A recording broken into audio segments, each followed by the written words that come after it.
Ай сайын ушул акылда биздечи.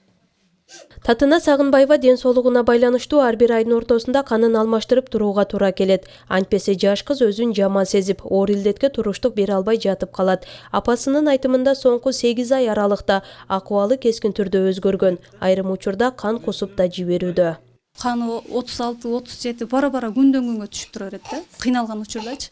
Аны ичи ооруганда дагы заңынан дагы кан кетип ошондой болуп калат да. Өтө кыжалат боломай калып барам, бияка калып барам.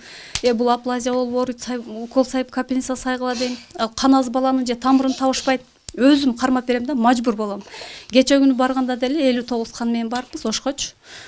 Тамыры табылбайт да, эч табылбайт. Акырында чыдабай анан кийин бүт бар, ишенсеңер баш бармагынан бери сайды да. Учурда татына кызга атасы жана акеси донор болууда. Ар бир дарыгердин карамагы үчүн 8000 сом талап кылынат. Бирок үй бүлө мүчөлөрү ар дайым эле аталган каражатты табууга дарымети жетишсиз.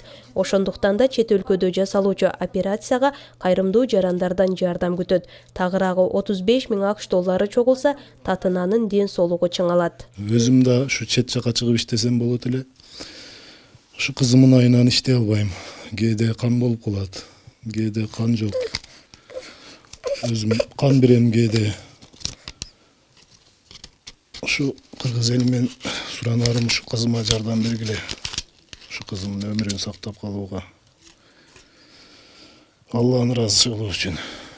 Жаш кыз азыркы тапта Ак ниет аманат кайрымдуулук фондунун карамагы астында. Аталган фонддун жетекчисинин билдирүүсүндө жаш кыздын атына ачылган эсеп шотуна каражат чогулуп башталган. Мындан сырткары ушул айдын соңунда татына жашы аталышындагы кайрымдуулук концерт жана марафон уюштуруу жагы да мерчемделүүдө. Индиядан кечекиде Ошко Бишкекке врачтар келгенде Кыргызстанга доктор Вивек Вич өзү келип штатнайымды көргөздүргөнбүз.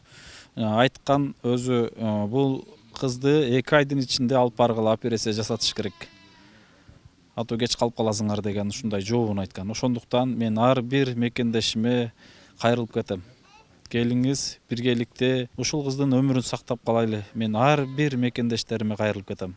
Кошумчалап кетсек, мусулманчылыкта садака берүү сүннөт. Кимде ким ага амал кылып, тапкан каражатынын 10% муктаж жарандар менен тең бөлсө, кырсыктын алдын алат, түрдүү баледен сактайт деп дин өкүлдөрү баса белгилеп келишет. 1000 сом тапсак, 10 сомун берсек, калган ошол 900 сому, 900 сому халал болот экен, бизге жагымдуу болот экен. Ошон үчүн кайыр кылып, бирөөгө эксан кылып турган болсок, бул сабап иш болот. Татына кыз Базаркоргон районуна караштуу Коткор айылынын тургуну. Жаш кыз эми гана 2 жаш куракка толуп олтурат. Ден соолугуна себепчи болууну каалагандар үчүн атайын эсеп шоту да ачылган. Эфирдеги даректер менен байланышып, колдоо көрсөтсөңүздөр болот. Лида Сакымчыбекова, Манас Назаров, Базаркоргон району.